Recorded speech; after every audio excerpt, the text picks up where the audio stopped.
Hello, my name is Jessica Cotton and I'm about to go into my fourth and final year at Cardiff University. I've been a placement student with the Applied Memory Lab at Birmingham University for the past year, in which I've been investigating how documenting and reporting GBVxTech captures memory evidence in sexual violence. GBVxTech includes apps and websites and other innovative technology that allows survivors to document and report to the authorities instances of sexual and other forms of violence.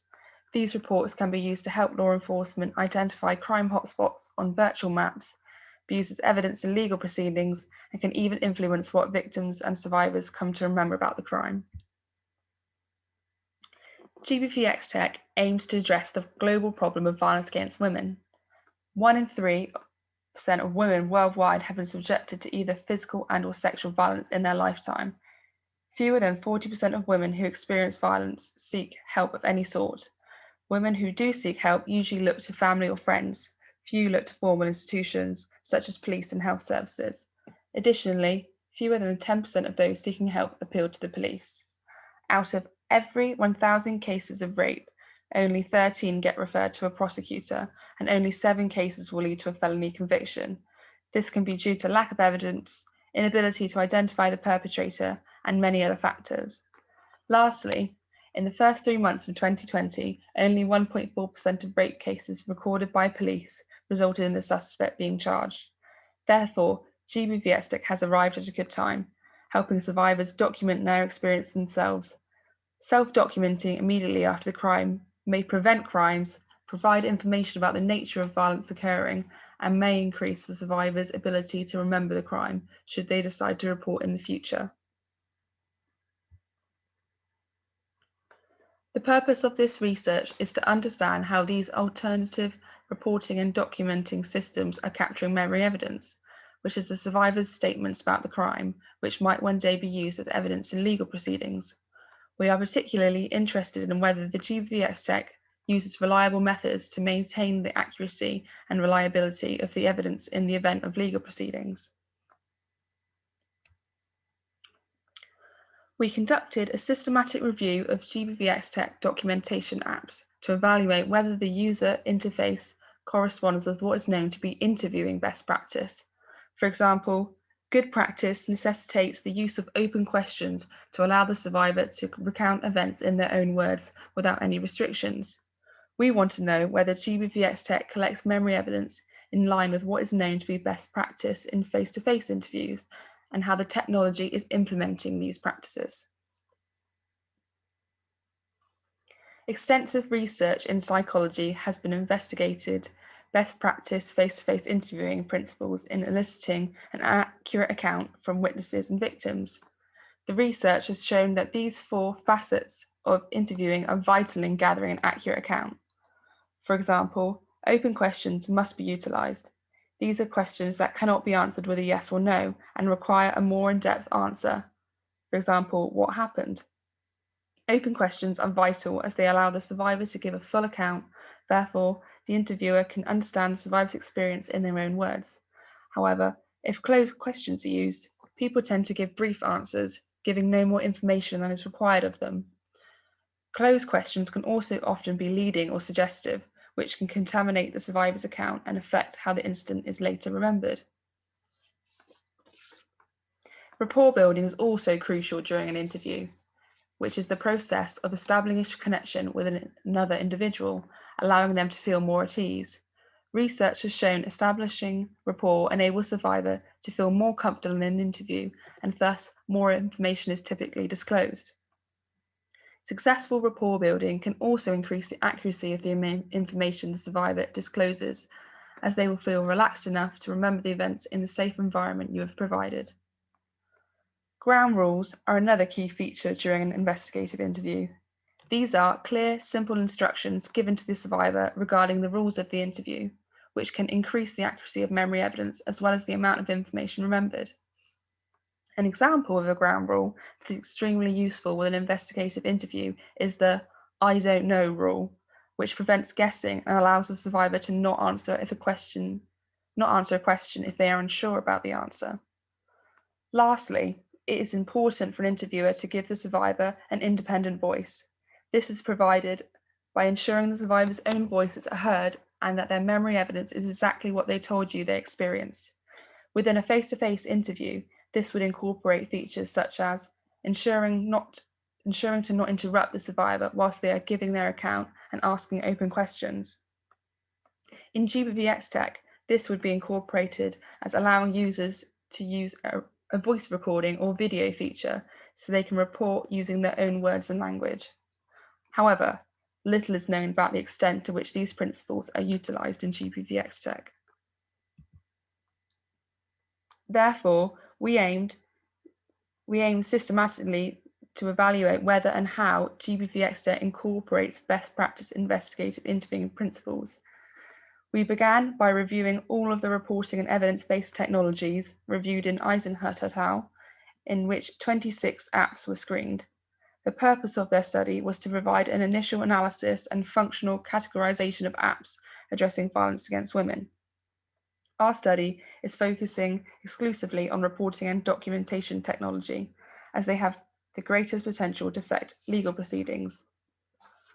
We then found an additional 9 GBVxTech from alternative sources, such as via internet searches and academic colleagues. These were then all screened based on our exclusion and inclusion criteria, with the final number of 9 GBVxTech in our sample. Benson and Powell 2015 researched how to evaluate interviews and came up with a criterion list. It incorporates the best practice principles and crucial additional features, one being asking investigative questions. We then adapted these criteria for evaluating GBVxTech.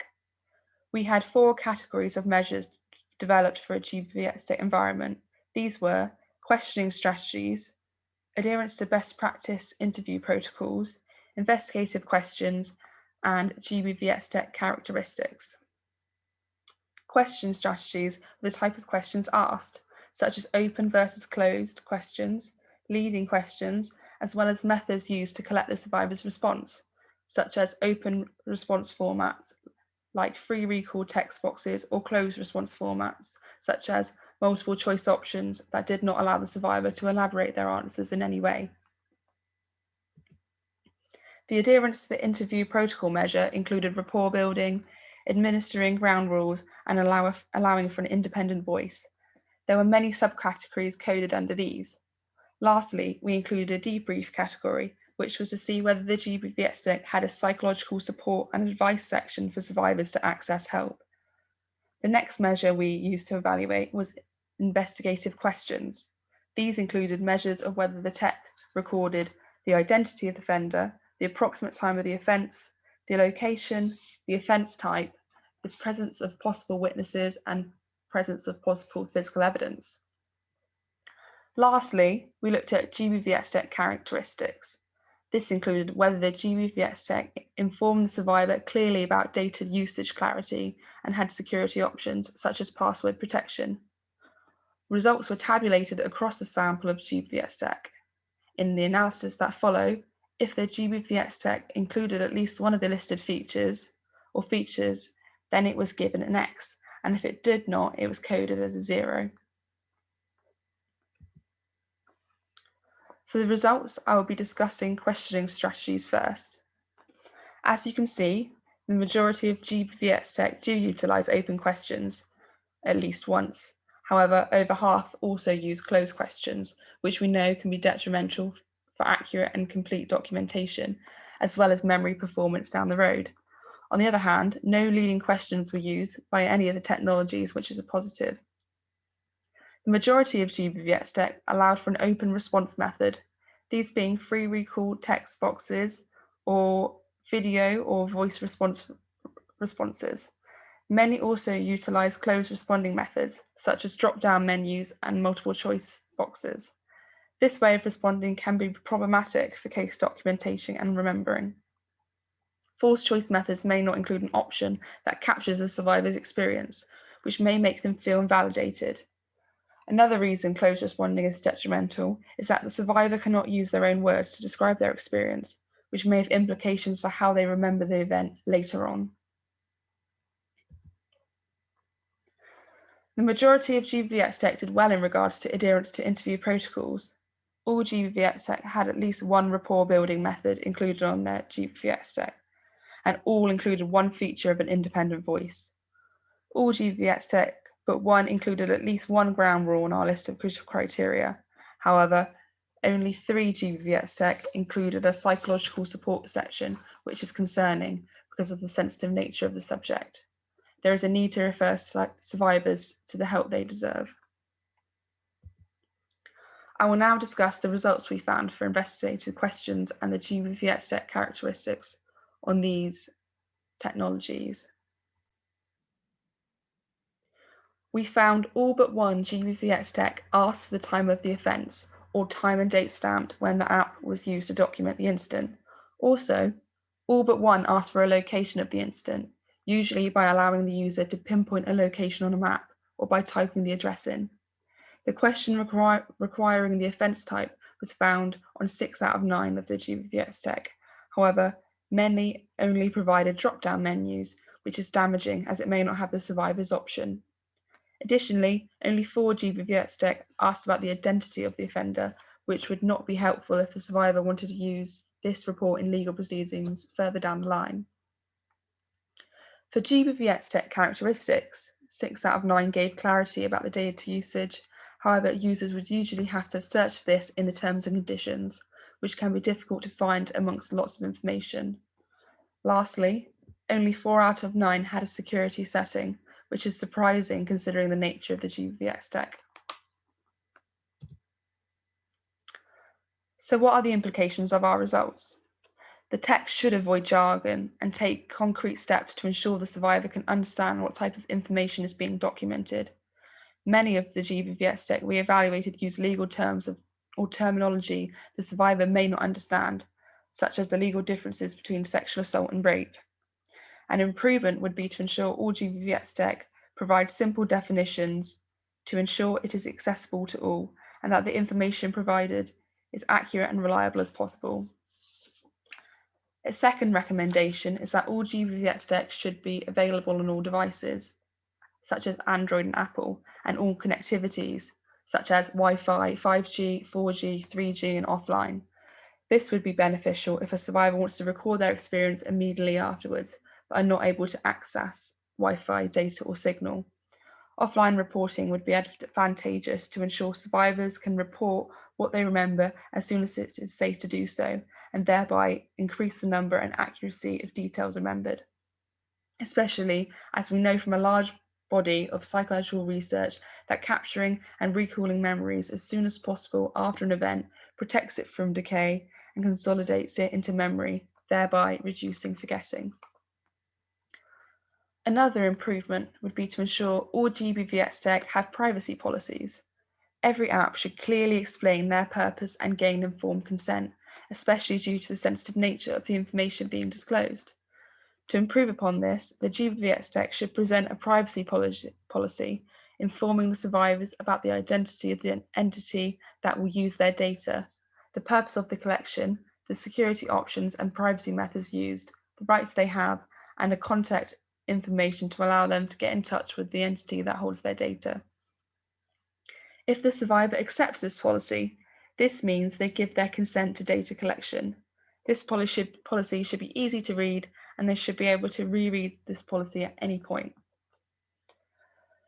Another recommendation would be useful on a GBVxTech when adapting in-person rapport building would be to incorporate a video or some text at the start of the GBVxTech.